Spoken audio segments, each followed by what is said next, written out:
कि उनका गौओं के इंद्र पर अभिषेक हुआ और इंद्र का अहंकार दूर किया गया।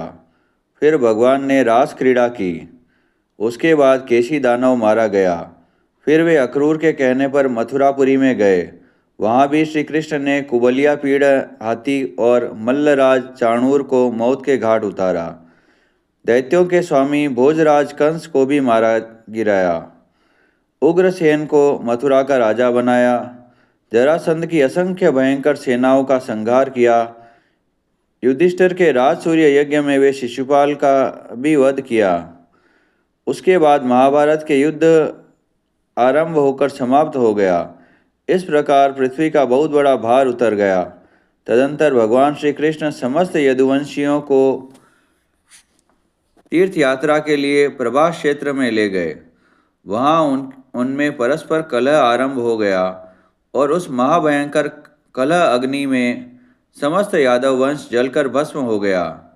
तब भगवान विष्णु वहीं अस्त्र शस्त्र का त्याग करके अश्वत्थ वृक्ष के का सहारा लेकर भूमि पर जा बैठे। इतने में ही एक बहेलिये ने बाण मारा और उनके चरणों में घाव हो गया। इसे ही निमित्त बनाकर भगवान श्री कृष्ण परम धाम को चले गए कि उनका गौओं के इंद्र पर अभिषेक हुआ और इंद्र का अहंकार दूर किया गया। फिर भगवान ने रास क्रीड़ा की। उसके बाद केशी दानव मारा गया। फिर वे अक्रूर के कहने पर मथुरापुरी में गए।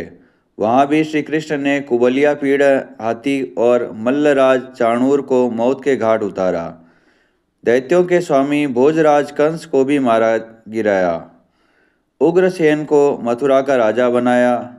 जरासंध की असंख्य भयंकर सेनाओं का संहार किया।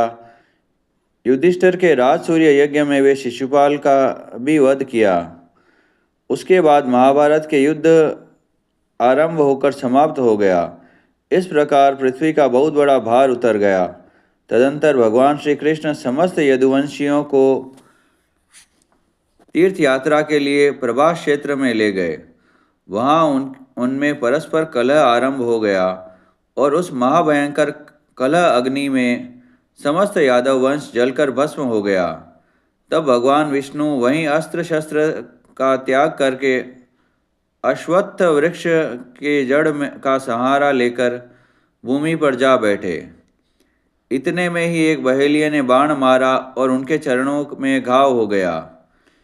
इसे ही निमित्त बनाकर भगवान श्री कृष्ण परम धाम को चले गए